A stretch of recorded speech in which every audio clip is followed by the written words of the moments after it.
Welcome to the Soul Craft Your Life podcast. My name is Carmen Marshall, and I'm a life design and manifestation expert, a seven-figure entrepreneur, wellness educator, and a dance teacher. And I'm passionate about helping you create a magical and fulfilling life. Whether you want to discover your purpose, learn how to attract financial abundance, or create more health, balance, joy, and connection in your life, the Soul Craft Your Life podcast has got you covered. One part strategy and one part soul. Each week we explore both the practical and the spiritual with intriguing experts and fascinating human beings, all sharing their wisdom to help expand what we think is possible for our own lives. The goal? To help you create a life you love on your own terms that stems from your soul. Let's dive in and discover what this life has to offer each of us.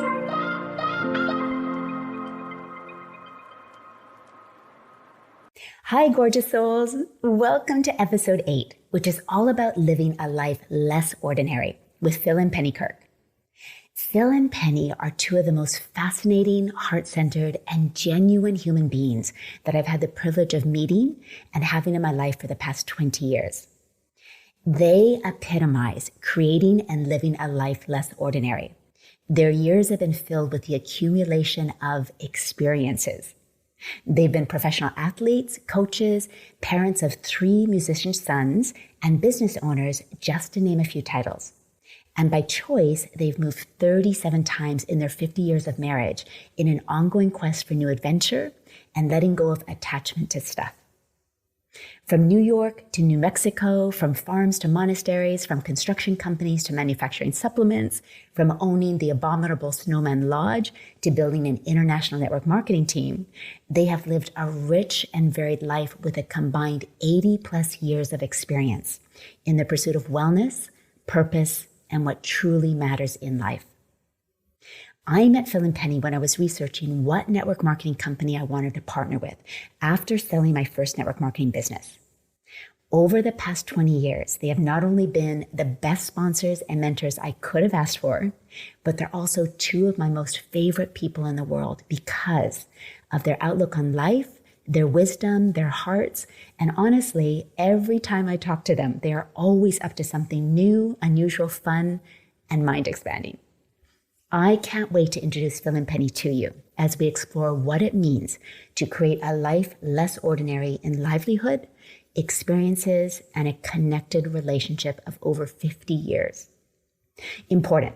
We got cut off 3/4 of the way through and we had to finish the recording the next day. So next week's episode number 9 will be the last quarter so that you don't miss any of the wisdom.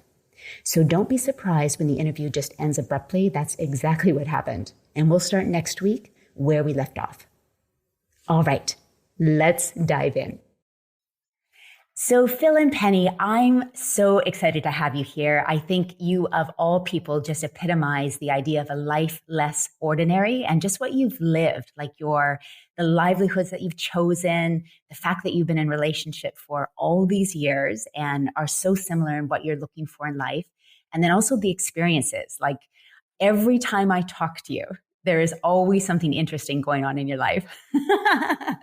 And so I really want to explore like what has made you what you are, what has made your relationship last all these times, and the experiences that you've just gone through in your life are just fascinating. But before we get started, let's just share with our listeners where you are right now so they can get a sense of where you live right now. Well, we live in Corrales, New Mexico, which is originally it was a little farming village on the west side of the Rio Grande River, north of Albuquerque, New Mexico. And we have a little 1.5 acres.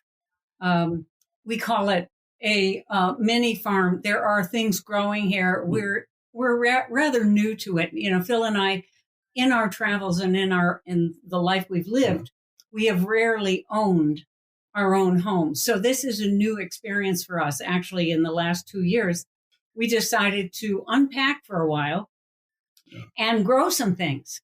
So we have some grapes growing and some peaches growing and some pears growing. And that's where we are. Yeah, we were really fortunate because a neighbor of ours at another place where we were renting was a friend of the person who owned this property. And the lady who owned this, Rachel, was an organic farmer. And she had really worked this land organically. And it had some grapes and had fruit trees and two small houses on it that were in need of a little work. And so we just took it on as a project and started to learn about the land and growing things and what it requires even on an acre and a half of farmland to maintain it. It's considerable if you do it Mm. right. So, And this is so what I love. Like, honestly, every time I talk to you, you are doing something different. And you look at your background. I mean, coming from both being on the US ski team to then Phil being a turnaround lawyer, like going into businesses and helping them turn around, and then building an international network marketing company, owning a ski lodge or an adventure hostel called the yeah, Abominable Winter Snowman Lodge and Hop. Mansion. Yeah. Climbing Mount Everest. It's just going to India to do deep studies. It's just, you're always doing something so interesting. So before we go into all those experiences, what do you think started it all off when you were younger, like individually, even before you met each other? Well, I'll speak first. And for me, I was very interested in ski racing. And I started ski racing when I was 6 years old and continued on through making the US team when I was 16, and which enabled me to travel around the world. But even younger, and I think, I came from a family of five, and I was the middle. And I have an older sister who was her focus was getting straight A's in school. And I think it was quite clear to me that I was not going to compete with that. And so I moved into the arena that I saw I could compete, and that was in physical things. So, and that's why I love skiing and I love ski racing, which was kind of a setup for a lifestyle of moving around and appreciating being in other cultures and other environments. Yes. And similarly for me, I started out a little differently. I was always my grandparents, everybody used to say whenever I come to visit, I never sat still. I always wanted to be outside. I always wanted to be doing something, physically engaged in something. And I was super inquisitive to the point I think of being annoying when I look back at it. And so art and sports were my two real loves. And academics were there, and I did them, but it wasn't about getting A's. I with things to learn, that was great. If I wasn't interested in what the subject matter, I'd get through it. But art, music, sports, and I also would every chance I got to travel and see things and explore things. I remember going to Mexico when I was in high school and got to study a year of Spanish in one summer. And that was great. But what was amazing to me in those days was going to Mexico City in particular and the artwork, the murals that were painted. And I can remember them like it was yesterday. And that was 60 years ago, I think. I don't know. It was so amazing to me. And so I kind of got a bug for that when I was younger. And then, loving skiing like Penny did, I ended up racing for the University of Vermont and then did a stint on the pro circuit also and worked in the industry. And that's how I met Penny, actually. So we both had the wanderlust and this excitement about seeing the world and seeing things and never as a tourist, always just as a person who dropped in and wanted to identify with and soak up the culture and the experiences of the place. So that's I think that's all started. Yeah, I so understand that. I always wanted to live in places, not just go as a tourist, but actually live there as Yeah. if you were, part of that. Yeah, it's so different than being a tourist. This is a little side note about me, Penny. When I was still at the University of Vermont at the time, and there was a fairly big race called the New England Kandahar. I love to tell this story. And I'm a little older than Penny. So we're at this race, and it was one of the races where the men and the women competed on the same course. Women ran first, then the men. And I remember there was this really attractive young lady, about 15 years old, that nobody, who is this showing up? She doesn't normally race on this circuit.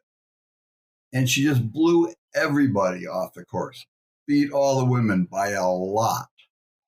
And so I remembered seeing her, and it was just, and then I found out what her name was. And here, all of a sudden, I don't know how many years later, probably 5 or 5 years later, 6 years later. That's when I ended up, I had built some prototype skis at K2 for Penny, because she was skiing for K2 at the time. We were at fall training in Aspen, and I went up there and had, I don't know, about 20 pairs of skis for a prototype, different flexes and side cuts and all kinds of stuff for her to try. And so I would knock on the door, and I said, I have some skis for Penny Northrop. And she here said, oh, yeah, she's the one that's singing over there, and over there where that bathroom is, if you want to go see her. So I go over there, and here's Penny singing this song and washing her ski socks. And I just said, I said who I was. I said, I know that song. And I think it was Clouds, Johnny Mitchell. Probably Judy Collins or Joni Mitchell or Joan Baez or some. I said, and so she said, do you do that? I said, yeah, and I played guitar a little bit. So anyway, we ended up, I delivered the skis, of course, but we ended up sitting down and playing this music together. And that's really how we met. And then I remembered, oh, you're the Penny Northrop who raced won the New England Kandahar. She says, yeah. I said, I was there. I saw you do that. Wow. I always hoped we'd meet again. So that's when it started, and we've been together ever since. And what set Phil apart in my mind at that moment, and the conversation we got into, was the fact that he had sailed across the Atlantic Ocean in a sailboat with his friends and ended up in, going through the Azores and Gibraltar. And I was completely fascinated with that, with the thought of that. And it was very much a different conversation than I had with the typical person in the ski industry. And then did you date very long, or was it a long dating period, or did you get married? I think we developed a friendship. In those days, you weren't, people that worked in the industry weren't allowed to date people in the ski team. So, and I had retired from ski racing. I had a pretty bad injury, and that kind of ended that. But so we became very close friends. And I would honestly say, because Penny was still on the World Cup tour, and I was on and off it with equipment and working, and then the U.S. ski team ran out of money. So a lot of us that were working in the industry that were ski racers ended up helping coach, because they couldn't pay some of the coaches. And I think that even drew our relationship closer. So we were seeing each other a lot. And so I would say that was starting the fall of 1971. And, and then it just evolved into a relationship. We got married was 1973. So we were together and in a relationship for sure. Yeah. After the 72, and then got married in May of 73. So when you got married, did you start with the typical job, or did you right away decide, okay, we're going to do something different so that we can travel the world and explore and experience? What was that kind of trajectory for you?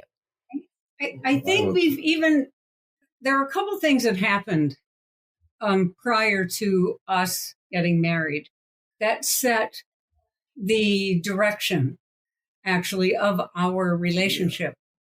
And that was experiences that we had separately that were common, that were similar. And that had to do with being involved in a high level activity, for me, it was in the middle of a race.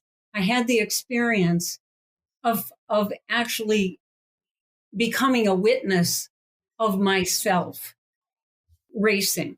So being an observer of myself going through a course, and it happened a couple of times. And in both instances, I was like, as I said, an observer, and I won. It was like I was a completely not connected to it. And Phil had a similar experience playing tennis. So when we got together and started to really share that, and we all both at that time, we did not know this at the time, but we both had been initiated into TM, into transcendental meditation, because we were seeking, it was like, how did we have that experience? What was it? And how do we have that again?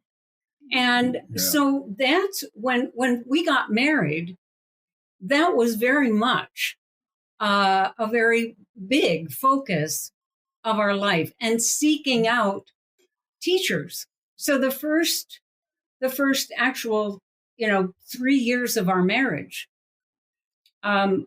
we were, and then the first year we spent a lot of time going to a lot of different talks, different, lectures, different, and again, this is the early 70s. Yeah, all kinds of people too. I mean, we're not talking about just, the philosophers, other people that had experienced what we had, because I had the same thing that she did in a pretty high level tennis match that I was never supposed to. I was playing against a person much higher ranked than myself. Yeah. And I don't know, I just got into this zone, and it was just like Penny said, all of a sudden you're outside yourself. Everything is in slow motion. The awareness and it's just amazing. I've also had that experience once or twice playing music, but mostly it was these two particular events that occurred for us that we talked a lot about it. And so, let's find out what's going on here. And the books at that time was, Psycho-Cybernetics had just been written. Dennis Waitley's book, The Psychology of Winning, actually came even a little later. Then you had Zen in the Art of Motorcycle Maintenance, and you had the tennis. Was it Timothy? Inner Tennis. So that was Timothy Galway. It was starting to bubble up in athletics and in the culture. And as I said, it's the early 70s. And so Phil and I, those early years, were all about this search. Yeah. And that's what launched us. So in those early years, we were just, and I also had decided, and I don't know to this day what possessed me to do this, but, I'd gone to law school. That's 7 years of school from freshman year in college, and I realized I didn't really want to practice law and be stuck in a law firm. I never could have handled that. But I had a lot of science background. My parents were both research scientists. My father was absolute genius. He was a Mensa, and so much of his inquisitiveness and his inventiveness, he was an inventor, that kind of rubbed off on me and my brother and sister also, all of us.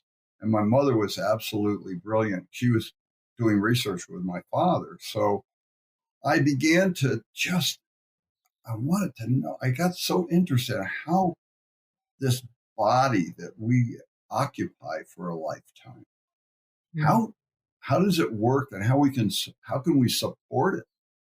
It's like, I got to take care of this. I've been given this body, this lifetime.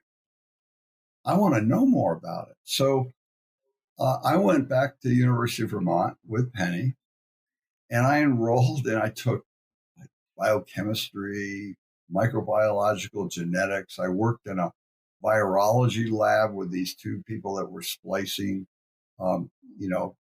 taking apart viruses and splicing things into them and using viruses as delivery systems. And I mean, if you think about what's going on today, we're talking about early 1970. All right. And I was just fascinated with it. And just quantum physics in those days was just a term that was a little bit being talked about. But I was so fortunate. I had this amazing professor who was really into it. So then we got into those kinds of discussions. And I think that my thought was a possibility of going to med school. But then I realized when I really looked into it, I think I was headed to Dartmouth Medical School, but I realized I'm the direction it's going and what my true interest is are quite different. And that I felt that there was something more to living a life a little differently and relying more on natural means and plant medicine and things like that. So Penny and I that's how we incorporated things into our lives. And it wasn't until, what was it, late 1970s when we realized, we're going to start a family. If we're going to do any of that stuff, probably we both should settle in and get, decent jobs in it. Well, so economically, what that looked like was, Phil worked with a friend painting houses. I worked for my father in his dental office. We coached ski racing. We coached tennis. It's like you just start to create whatever you need in terms of the livelihood. Yeah. And that eventually, and then when I did get pregnant with our oldest son, Jacob, then it was kind of like that led to us. It's like, okay, a lawyer friend. Now we get more serious about income and a lawyer friend of Penny's father, who was a real character. I had met him, and he just asked me to come in one day, and I think that was really where it all started, about just starting to learn about there's other things you can do besides trial law, sitting in an office all day doing research. So, I mean, to make a very long story around that short, I ended up being introduced to the world of turnaround management, which is, and usually lawyers do that because sometimes you got to get involved with the courts if the company's in real trouble. But it had to do with just if you're entrepreneurial, like Penny and I were, because of just our natures, and you have a background like what I did, and this would be a perfect thing for you to do. So, the first thing that happened was that I was asked to look into a company that was in the aerospace industry. This is space shuttle time, you guys. This is a ways back for a lot of you that are listening to this. And this company was in charge of the what's called atmospheric revitalization and pressure and control system, which is the life support systems for the space shuttle. That was their subcontract. And they were running into some stuff internally. And I was asked to come in just like as a new young employee that was going to be, learn about the business and do some administrative management stuff. Well, my real job that the board asked me to do was to come in and go to all the different departments and find out what was wrong, what was going on, because they smelled something wasn't right. And so that's what I did. And I did happen to find out what was wrong, which had to do with a prime contractor trying to put this company in a position where they could acquire their technology, force them into giving the technology. And that I met with the board, told them what was going on. And then ended up, my reward for that was, okay, you're going to become the general manager of this company. I ended up being the president of that company. That was my first real serious job. But it was fun. And again, it's like into the frying pan, well, here I am. Okay, I got to figure this out. So that's how that started. And then that became quite lucrative. And I ended up being referred to another company that was in trouble. then another company and all that. And then we we had Jacob as our first son. And what really happened with that was, as interesting as it was and as lucrative as it was, I was gone all the time. Mm-hmm. I was in Europe for 2 to 3 weeks every 6 weeks. Then I'd fly out to the West Coast.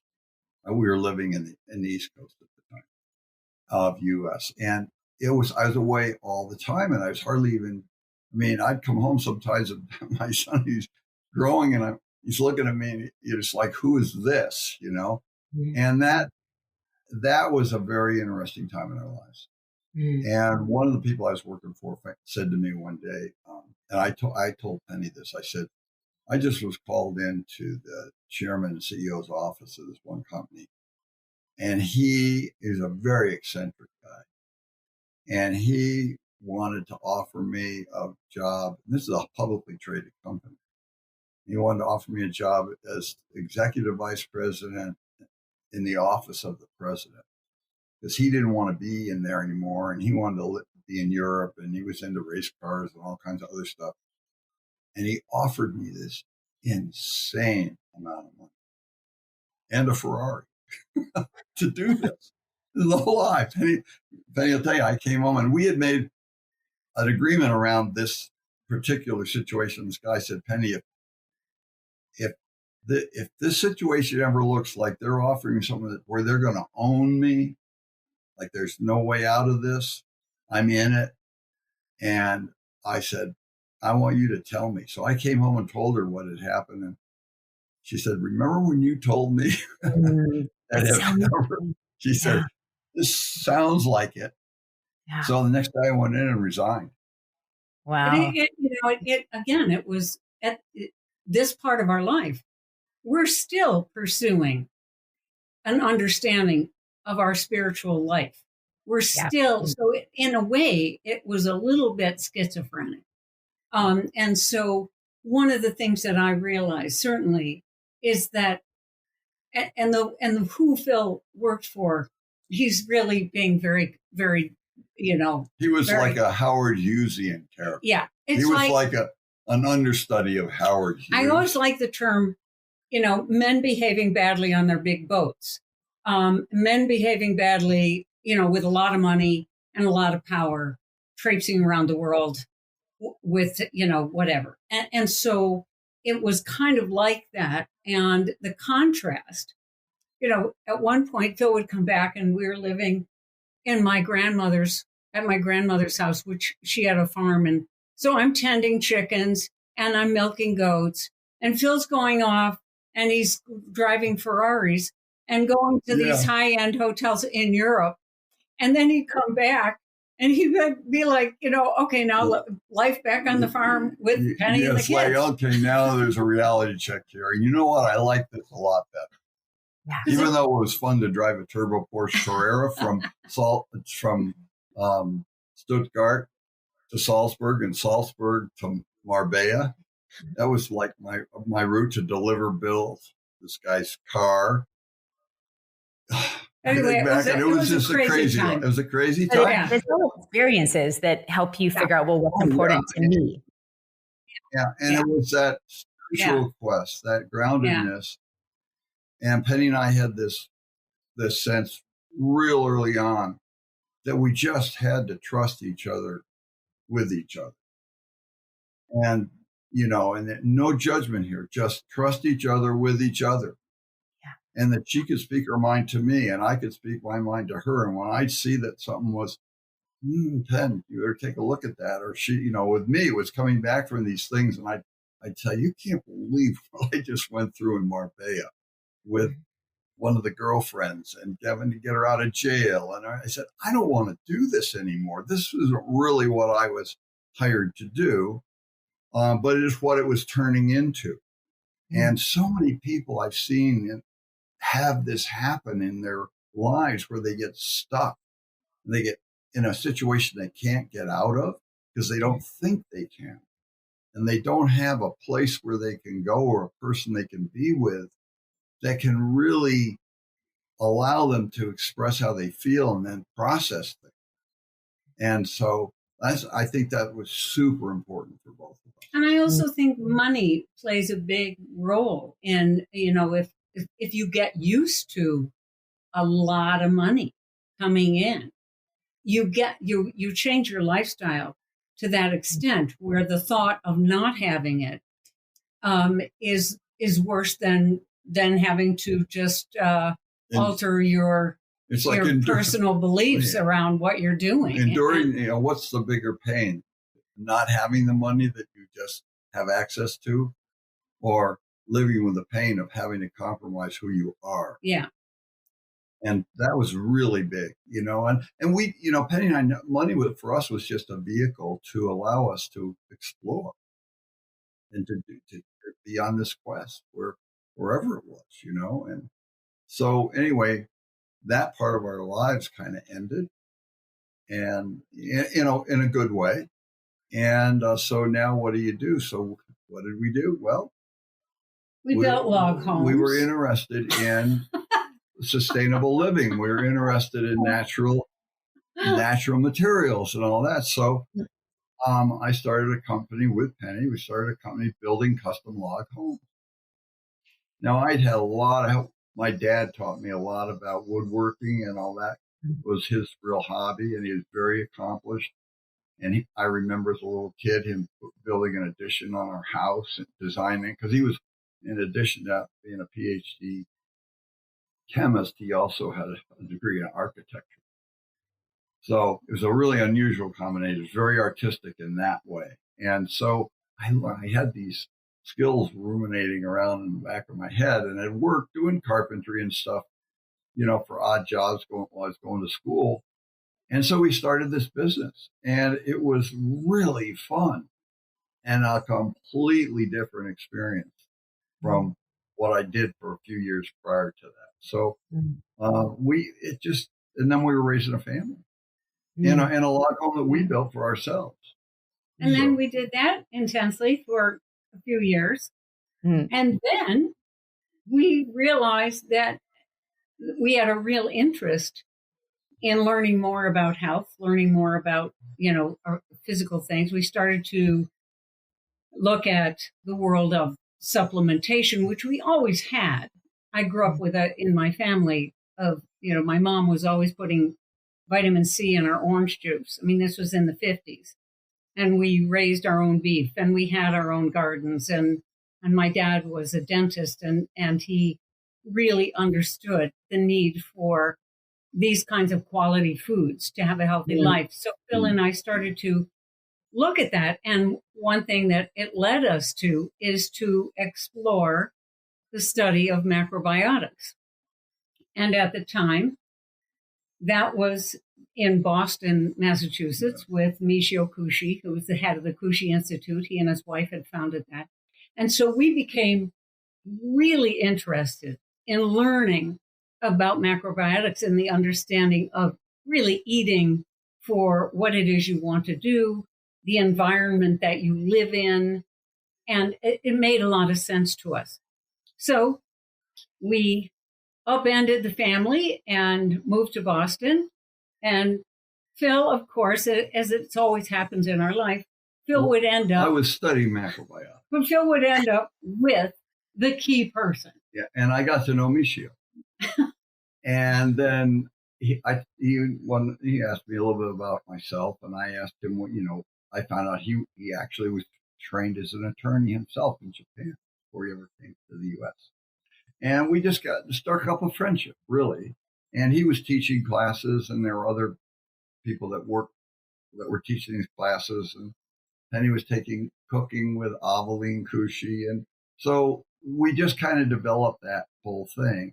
And then this company, Erewhon, that Michio had started, got into financial trouble.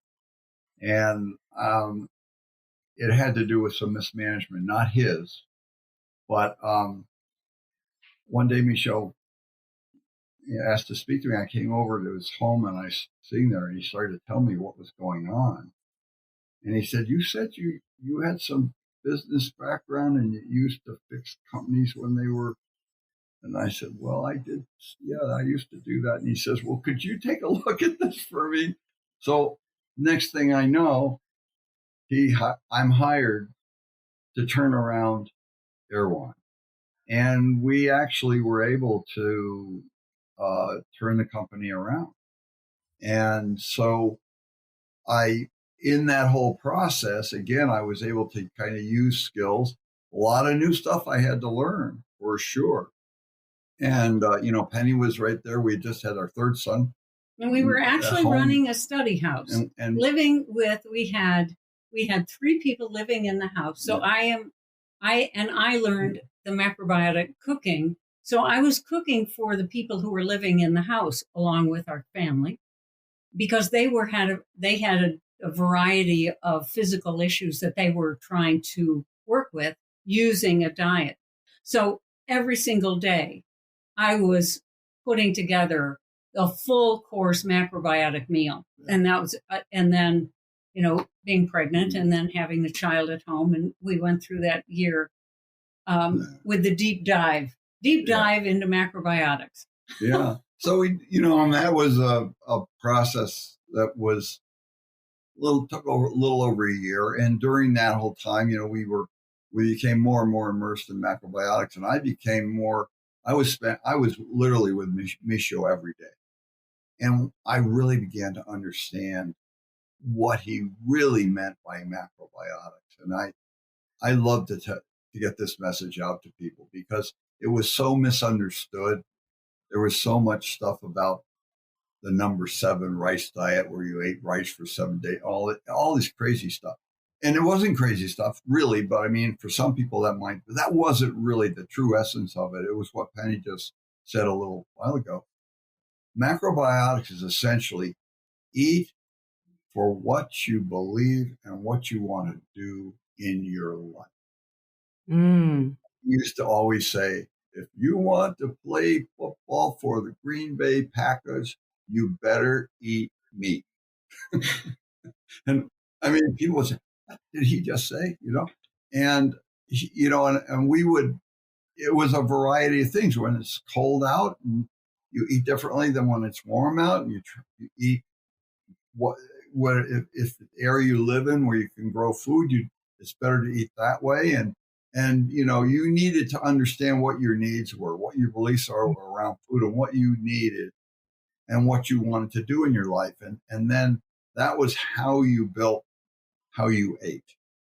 And he said, when people get into these, what he called these, I can't remember the term he used, but it's like rabbit holes. Yeah. I go eat raw all the time.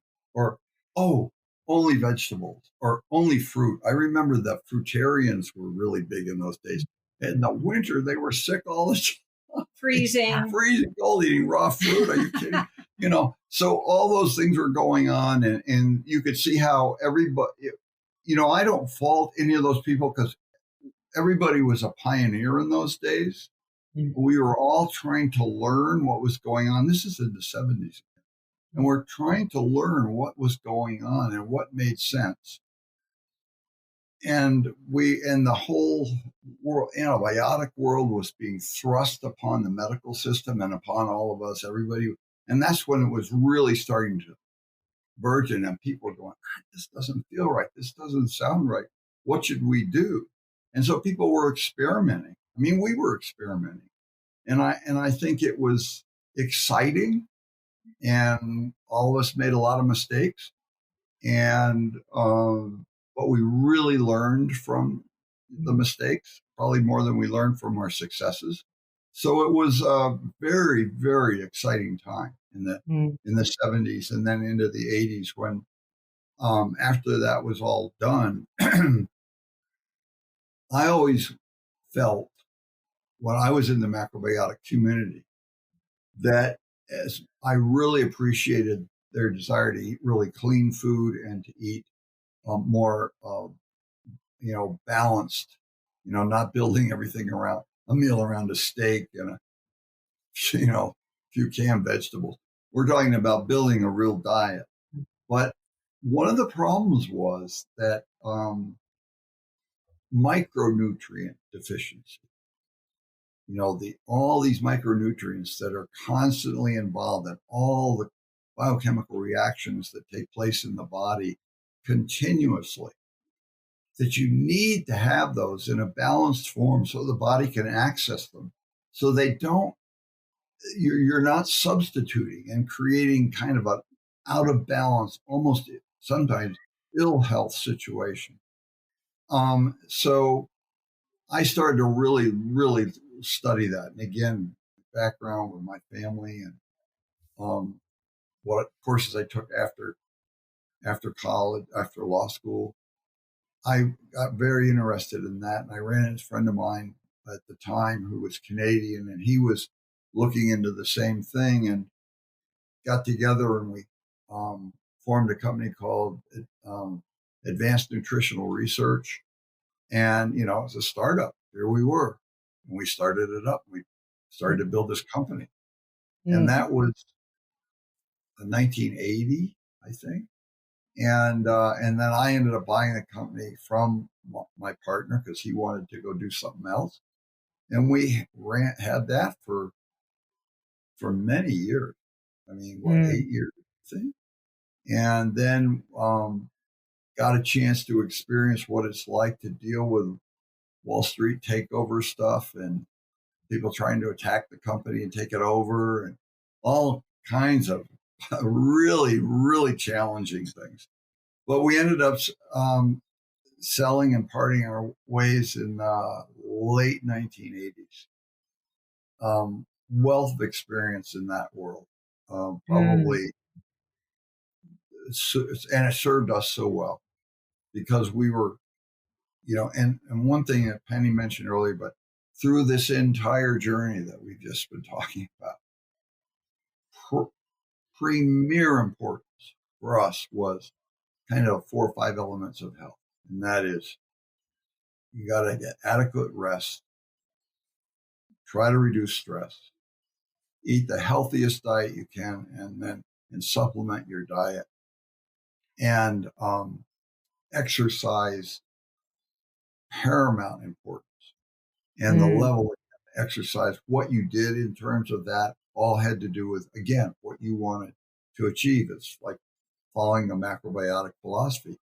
If you wanted to be, Penny and I trained a lot differently when we were ski racing than we did when we were training to go at Mount Everest, because we didn't want the same body for those two kind of endeavors.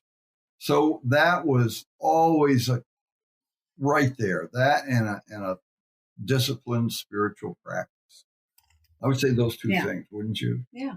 I have to add a little humor here, because for those of you who are listening who, have the friends who show up at your house with their grocery bag, because they can't eat your food. We were those people. Okay. I just want to say that our families, if you ask this question to our families, we were the ones who were like, when we were like into the macrobiotic thing, we could not eat this.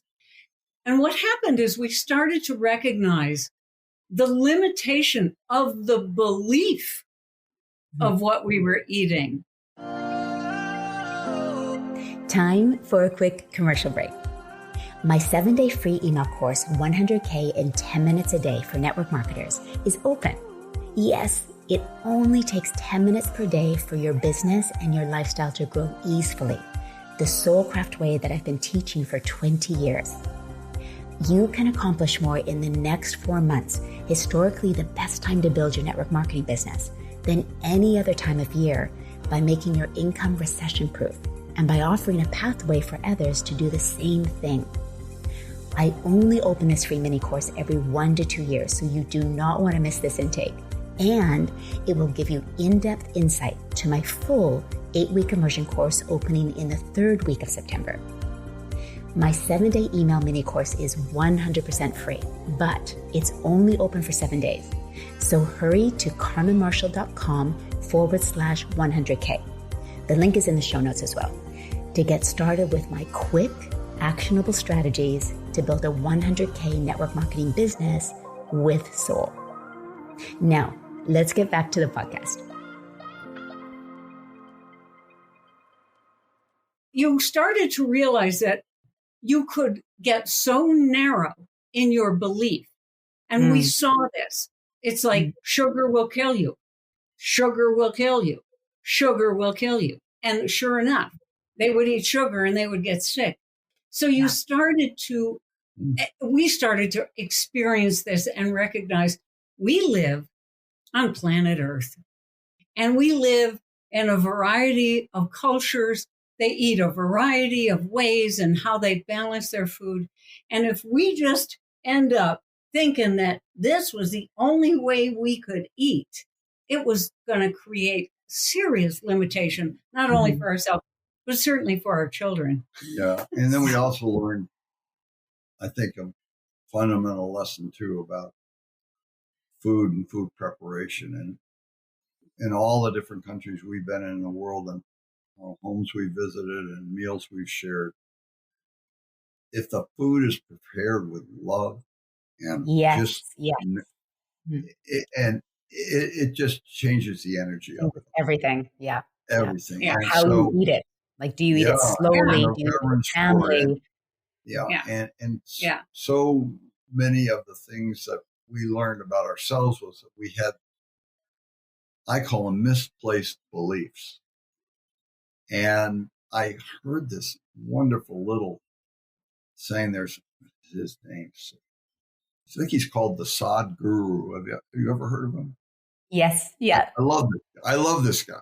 You know, I just recently discovered him within the last year. And I said, man, I really like what he has to say.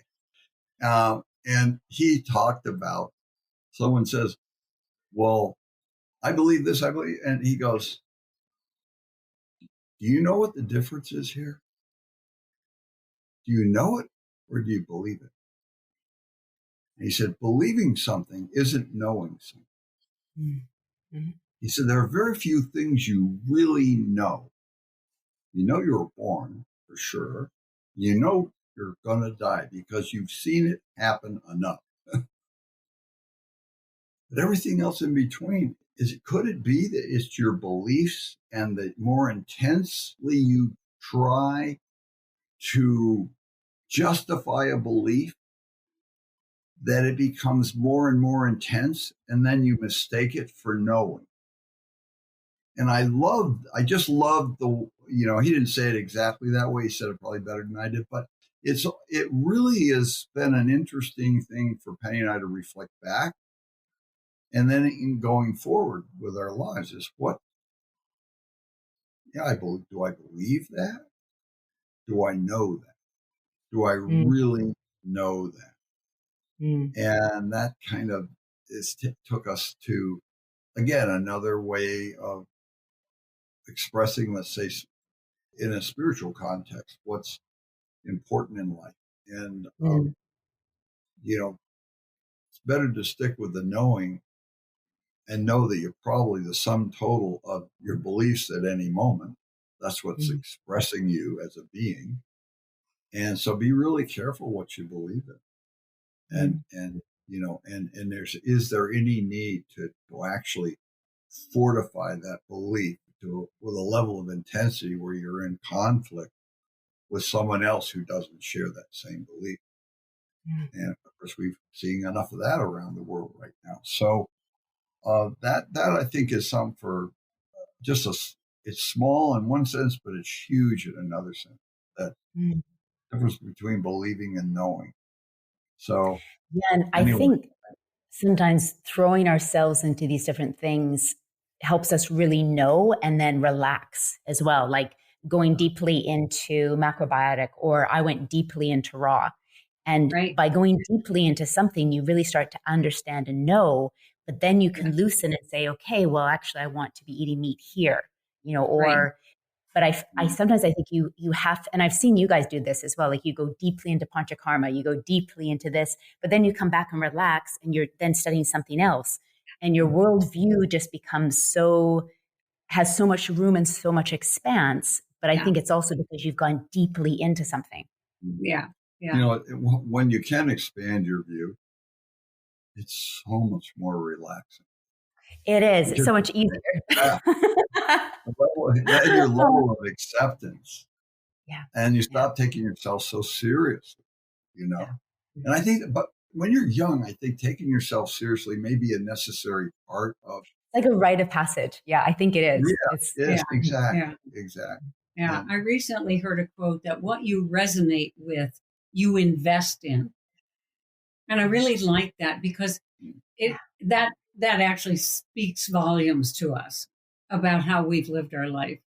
And so, yeah, even when someone is listening to a podcast or reading a book or whatever, and they find, not everything about the book they're going to resonate with, or not everything about what somebody is talking about they will, but somewhere in there will be a piece that they truly are resonating with. yeah. And that is a key then to investigate and invest energy in. Yeah. So, and I wonder if that's why you've been able to go from thing to thing, so like some things you've gone into and then the energy has changed, or you've made a decision like, this is not what I want my life to be Yeah. about. But it's Yeah. been all about, does it resonate? And is that where we want to put our energy? And and I love what you said too, that it can sometimes be hard to move to something new if we're worried about money, or we don't have a supportive partner. But I think if we can make it more important, like, is this really resonating with where I am in my life now? And Yeah. is it worse to give up money than to give up my values? I think that's such a Right. good way to make decisions. Yeah. yeah. So at the end of the day, we have to stand for something. Yeah. Yeah. And Phil and I, one thing, Carmen, we're coming up on 50 years. 50 years together. I mean, we've actually been together for 51 years. Yeah. I mean, it's kind of like, we had an experience in Taos, actually. We lived in Taos. And we were driving one day in the car, and our three sons were in the car, and they had a friend with them. And so each one of the boys turned around and they referred to us. One said mom, the other one said dad, and the other one said mom. And the young guy who was there with them, they said, wait a minute. You mean you three all have the same mother and father? And we started, and our kids looked and said, yes. And he said, that's like unheard of. That's like, great grandparent stuff. And so anyway, Phil and I, we've had this. And I think, one of the reasons that we have been able to, again, our core belief together, the spiritual aspect of our life being the single focus, right? That is the focus. But also putting ourselves in situations that we had to rely on one another. We didn't, when you move the number of times we've moved, I think we've moved actually 40 sometimes, right? And so when you do that and you end up in a new environment and a different culture and a different, and in the United States. So I will preface this saying that our moves have always been within the United States. We've traveled to other countries, but in terms of addresses, they've all been in the United States. But as we well know, there are many cultures living in the United States. And New Mexico is a very distinct one. It's a very unusual culture. And that was we moved to Taos, New Mexico in 1987 from the East Coast. That was a big shift into a very different culture. And so Phil and I have always had to rely on each other to make it work, to figure it out. There wasn't, we didn't move because there was another job that was waiting. It was like, okay, we're going to move, and then we have to create something. Yeah, classic. Yeah. Our classic case in point of that was when we moved to Taos. It was right about the time that we were separating ourselves from Advanced Nutritional Research. Yeah, it was a rather abrupt and painful separation. Yeah, it was one of those things. It was like a dream we had, and we nurtured it, and we created it, and then we got into this. You talk about your core values, right?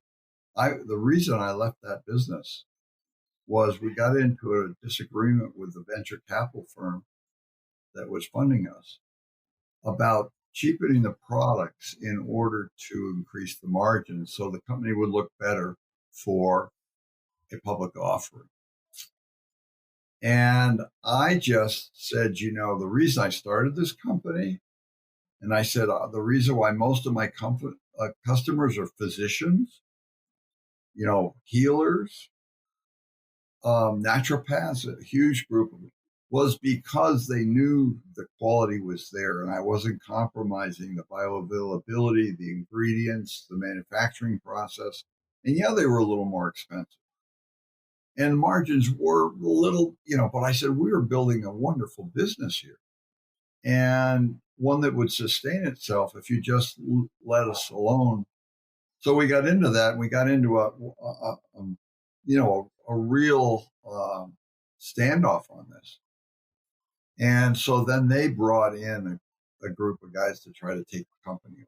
And I won't go through the details of that, but it's classic takeover strategies that these guys use.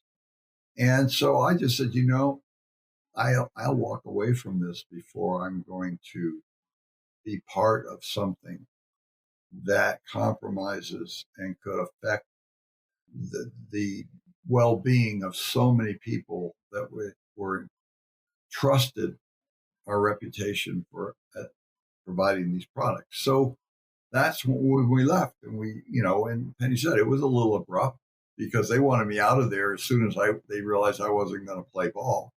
And so here we were. We plunked ourselves down in Taos because we had been to a convention, a conference on nutrition and health and supplementation, and it was one of the big ones out in Las Vegas. Yeah. And we were coming back, and we stopped in Albuquerque, and then drove up to Taos to see a friend from Penny's family. And while we were there, I remember, if you've ever been there, you come up out of the canyon, and you're looking right down the Rio Grande, and there's a huge expanse rimmed with mountains, and the light up there, as an artist, I can tell you, the light is spectacular.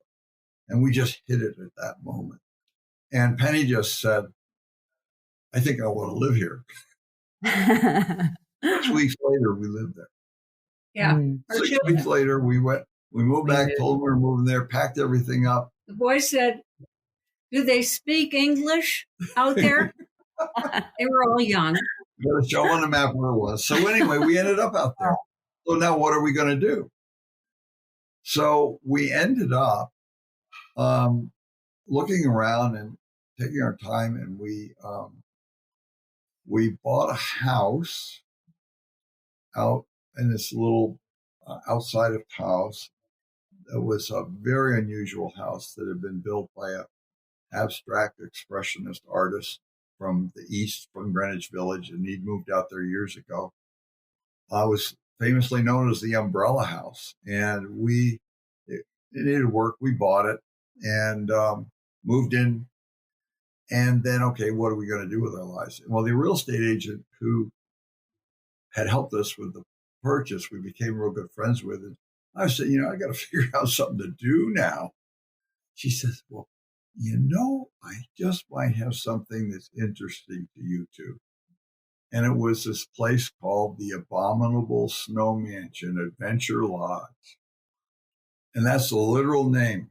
Won an award in the International Hosteling Association for the most unusual name. We turned it into a year-round business. We had teepee lodging and bunkhouses, as well as a big adobe building. We ended up buying it and running it. It was the best. It was. The world comes through Taos. I mean, the most eccentric, interesting, creative, sometimes people. completely crazy people, amazing people. And most of those people stayed with us. And we had an idea, actually, when we bought it. I said we kind of wanted to create, like, the stories you would read about in medieval times, when there would be travelers, and they would come to a roadhouse and spend the night, and they would tell stories. And so we had said that that's what we wanted to create. And there was no television. It was bunk rooms, and there was a fireplace in the middle, and there was a pool table. And we just got to see how people would come and sit around the fire, and they would create friendships and relationships. And when we knew we had actually completed the mission of creating this, we had one day I was in the kitchen.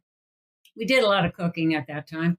We had a lot of big meals that we prepared. And this man walks in. He's close to 7 feet tall. His head almost hit the ceiling. And he was a Maasai who had gone to Oxford and gotten his medical degree, and he was on a walkabout. And so he's standing there, and I'm looking at him, and I said, "How did you get here?" And he said, "I'm here because I heard about your hostel from an Australian in Stockholm." It happened. We did it. This is exactly what we wanted. And, and he was an extraordinary man. I had to ask him, I said, "What do you eat?" So and he said, "I have to eat meat every day." Okay. He had the longest shin bones of anybody. And his teeth, he was showing us his whole genetics of how different it was because of that. Yeah. It was just such, yes. How we adapt to our environment. We have many, many funny hostel stories. How long did you own it for? 10 years. Yeah. We ran it ourselves for 5, and then we moved to Steamboat Springs because our boys were all into snowboarding and some of them competitive ski racing. So we moved there and then had someone manage the hostel for us. And actually what enabled us to do that, to move to Steamboat, quite frankly, was getting our USANA business started in the network marketing industry, which became kind of like the right type of business. It enabled us. That business model for people like us is incredible. It enabled us to move where we wanted to move. It didn't matter, we would show up, we could create whatever we needed to create. So, and the, for us, finding the right company with our backgrounds, with Phil's background, having started a company in the nutritional industry, and we knew a lot about how supplements were made, how they're manufactured, what goes into them. And so it was a really important thing when we found USANA Health Sciences that it was the right fit for us. And, that's 25, almost 30 years now since then, and we are still very actively involved, mostly at this point in our lives, the product end of it, because that's still very important to us. And we just had dinner with retired now former head of research and development that reported to the founder, Dr. Wentz, who even at 82 is still very involved, and really got a sense of, that, things are still really good there. At the product end of this business, they are really, really good. So that's carried us through using the products, of course, but building that business very similar to, like, Carmen, you work with us a lot. It's, teaching people how to become proactive in their health, teaching people they have a choice, teaching people they do not have to abdicate their health to this convoluted mess of a Western medical allopathic system that we're all unfortunately in, and that you can do so much to obviate or to prevent having to engage with that system by becoming aware of those 4 or 5 things I talked about, but supplementation and diet, rest, reduction of stress, and exercise. Put those things together in a responsible way, you can create great longevity. You can live at least a healthy quality of your life well beyond where most people do. And that makes life way more enjoyable. And mentally too. We think that the past 3 years has been so hard on people mentally, but those 5 pillars have everything to do with your mood, your mental health, everything. Yeah. Yeah. So. I just had this running through my head, and this was told to us, the term, you will always have the support of nature. Now you think about that. If you live with that, right? You will always have the support of nature, which you mentioned about living in the flow. And I think that term, you can always get stuck in an eddy. So there are rapids. There are things that happen along the way, and that have happened to us. It has not been like just a cruise down the deep, slow moving stream. But always having the support of nature is knowing that whatever comes, we will get through it. And we have had amazing gifts along the way of meeting extraordinary people. We have, we have attracted some extraordinary people who have then changed our journey and expanded our journey.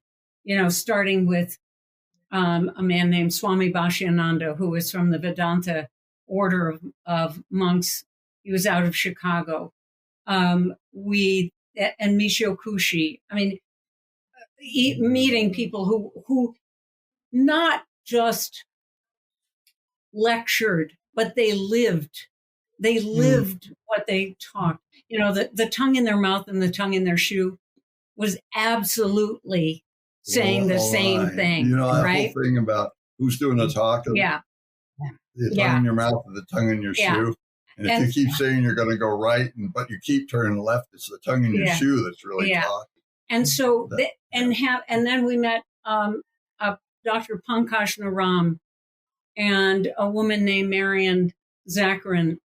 And these were incredibly amazing, powerful people who took us gifted. and expanded our journey in India and traveling with Pankaj to Benares and being exposed to a culture.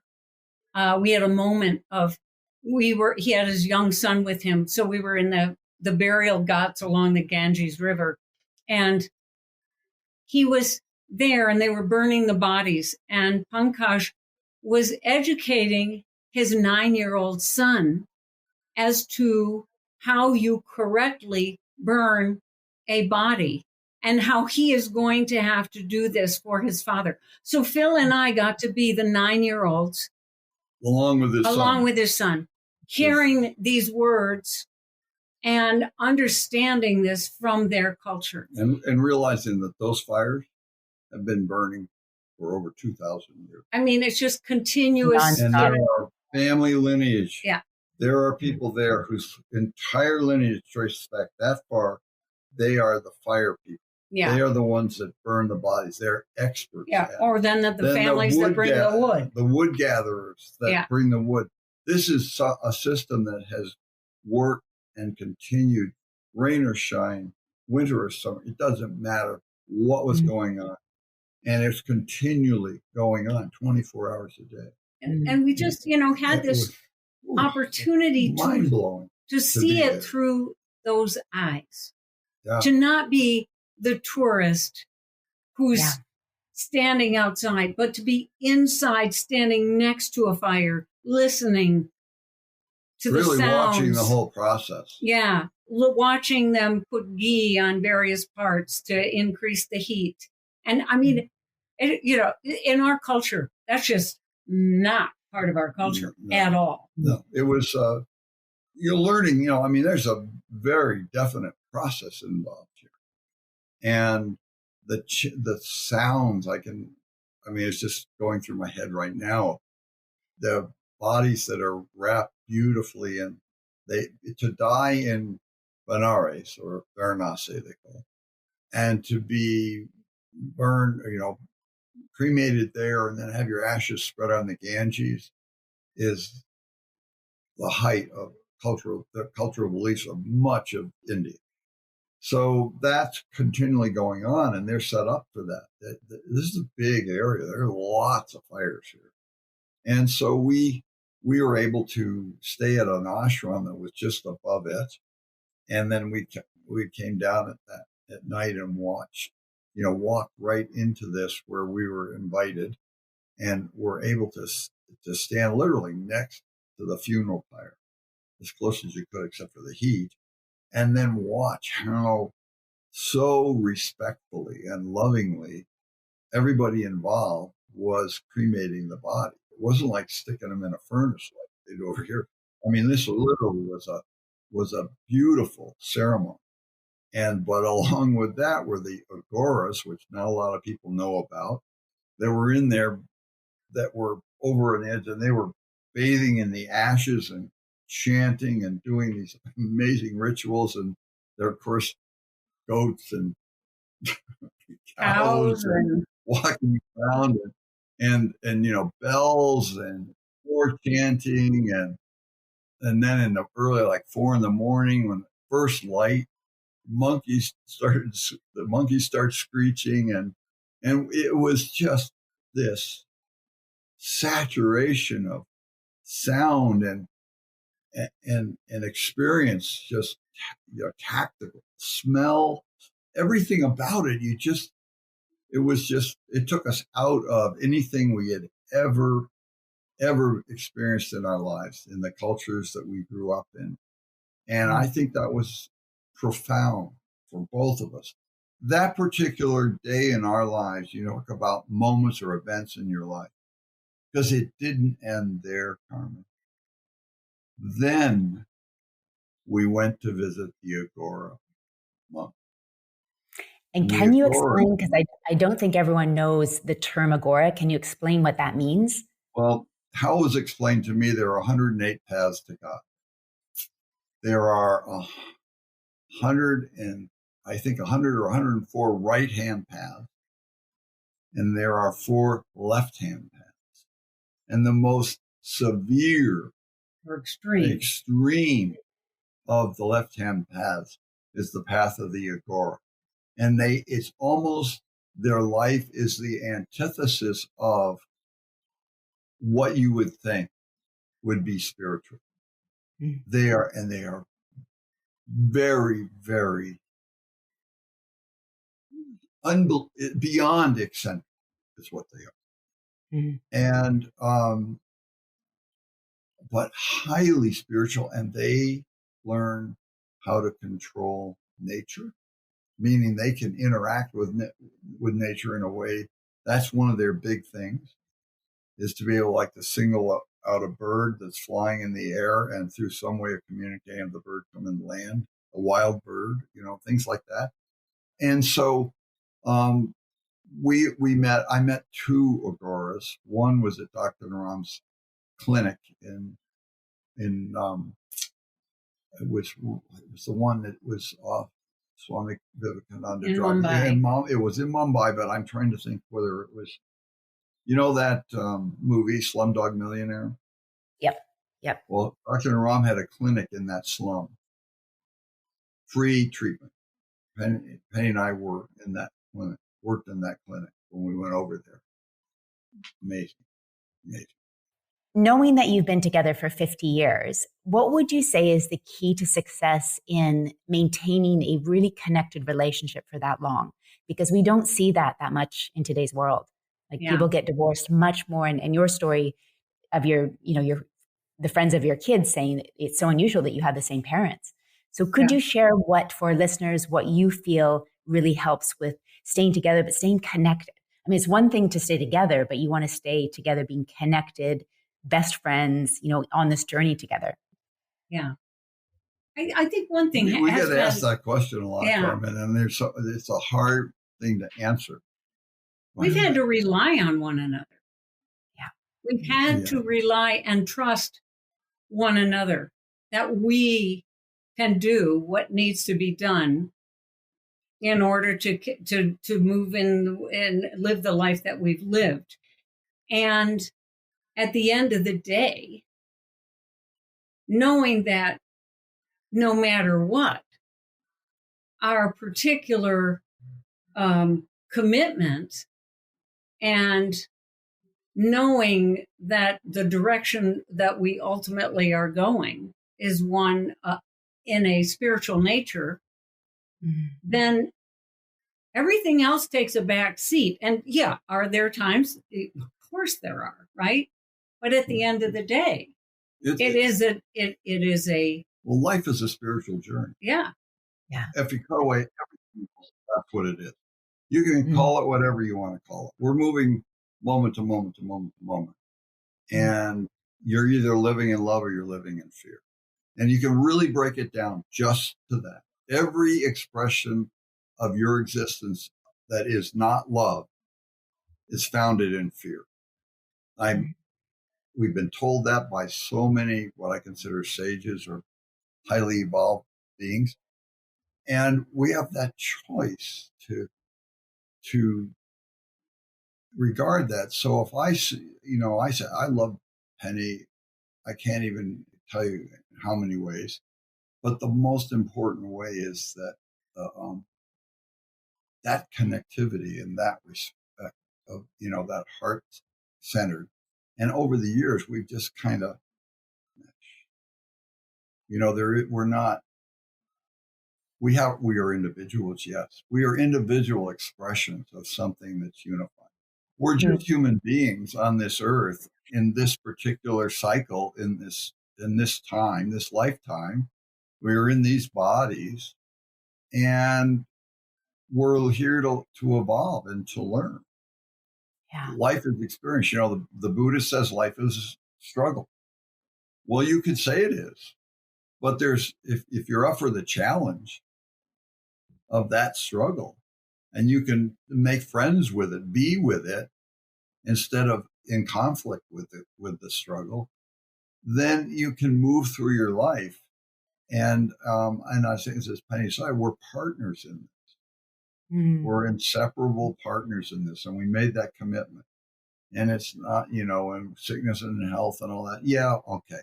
But it's way past that. This leads to my next question. For right now, there's a lot of fear with a recession and just where the world's economy is. Now, you guys have been through lots of recessions. You've been through, markets going up and down. What would you give advice for people right now? Like, how should they, because it's always how we react to situations inside. Like, what should our inside barometer thermostat be like when everything else is, very up in the air? Yeah, well, the first thing addressing that is just about the amount of misinformation that is out there that we're all being bombarded with. So we've got situations going on, and we do have some struggles economically on a global basis. There's no question about it. This inflation is real. All those things are real. But the way it's being handled and the polarization and all the smoke screens that are being thrown at us, it's my advice to anybody, first and foremost, is to turn that stuff off. And just ask yourself, I'm here in this moment in my life. What can I do to support my well-being and the well-being of my family? It's to be open-minded, to be calm, be industrious, and that it's fostering this belief. We always go back to the saying. We were with somebody one time, and they said, this is an older person, and it was about the flow, and he just observing you guys. He said, I get a feeling that if somebody stripped both of you naked, put you in an airplane with nothing but a parachute and threw you out somewhere over someplace on Earth at 20 or 30,000 feet, that you guys could survive just fine. I said, that's the nicest compliment you could ever have given us. I said, as crazy as that sounds. And I don't know if that's absolute. I mean, I'm not going to take that as true, but I think I understood what he was saying, that comes back to this grounded, committed belief in self. If you don't have that,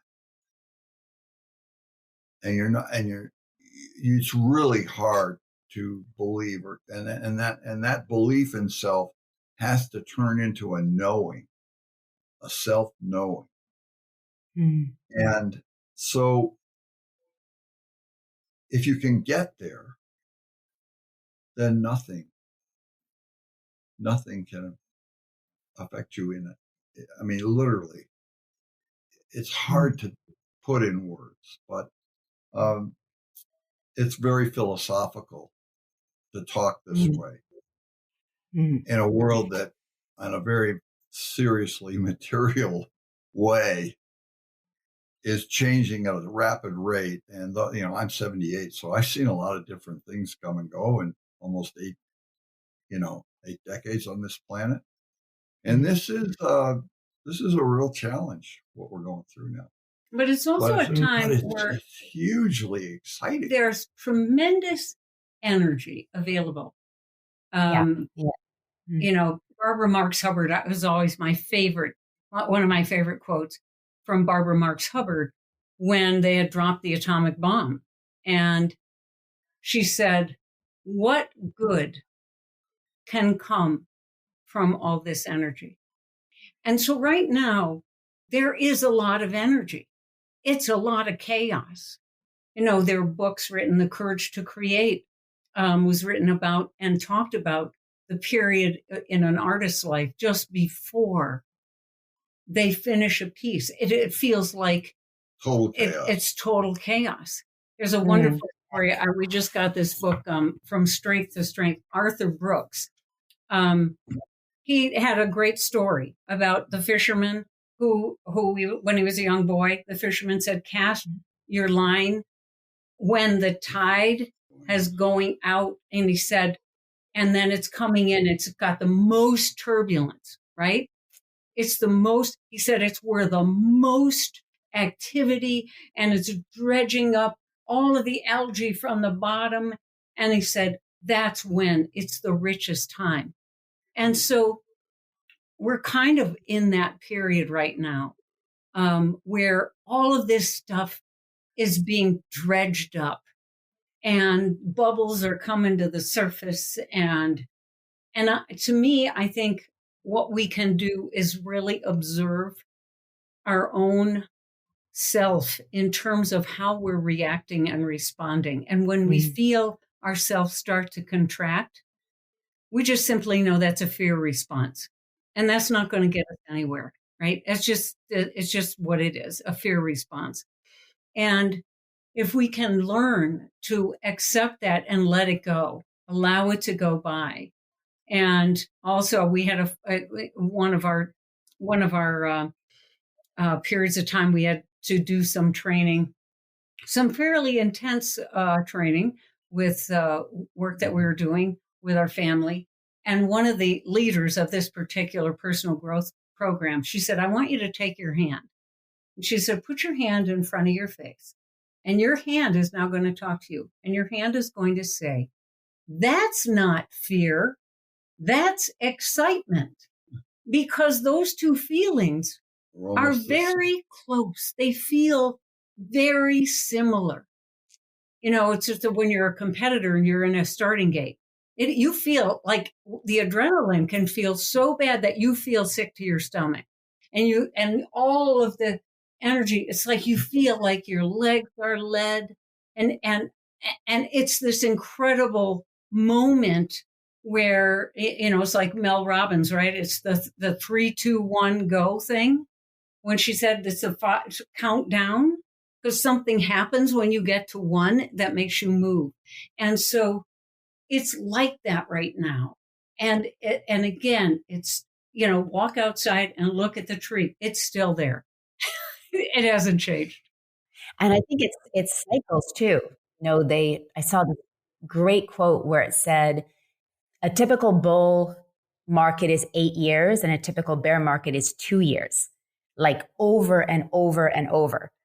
So even in a bear market and of course it seems worse. Well, I think it always feels worse when you're in it. So like back in 2008, it would have felt worse when we're in it. But I think to realize like, Phil, when you're saying like it may be hard to express, but if we can keep that feeling inside of us, it'll help us go through these cycles, because it's going to happen again in 10 years. Like another. Being centered. Yeah. That is life on planet Earth. Yeah. And again, I mean, from a purely economic standpoint, when you get into these bear cycles, there's a lot of manipulation that goes on in this stuff that is beyond us, normal folks. And it's just to acknowledge the fact that is going on. And you're going to probably see transfers of wealth with the wealthy during these bear markets, because they're playing that game. But they usually are short-lived, because the effect it has on everybody else that's supporting that wealth, they can only push that so far. So, and for so long. So that's absolutely right. The 8-year, 2-year thing is, and I don't know. I talked to some people that are kind of experts in this, and they're not pulling the panic button. They're kind of concerned, if you want to get real technical, about present government and its relationship to the Fed and all these other things that are going on, and that executive order 1407 about digital currencies and all. There's all that talk, there's all that going on. But right now, I think for all of us is really like, let's see what we can do today. Find a place where we can, be grateful. And then, as my wonderful friend, Dr. Soul, Penny's my friend, has said about gratitude, he said, gratitude is receiving. That's when you're receiving something, you're grateful. He said, well, what good is all that gratitude if it just stays there? What about going out, moving forward? So if you receive something, its real value is in your ability to share that with others. And so to me, that's sort of what I've adopted, and Penny has adopted with our. Thank you so much for listening. And if you enjoyed this episode, I'd absolutely love if you left a review on iTunes. It really helps me to get the podcast out there to support more people just like you to create soulful lives. And as a thank you, I'd love to send you my 20 personal affirmations for manifesting an aligned, magical, and fulfilling life. To access this freebie, simply send a screenshot of your review to soulcraft@carmenmarshall.com, and I'll send you my favorite affirmations and mantras straight to your inbox. All my love, and I'll see you on the next episode.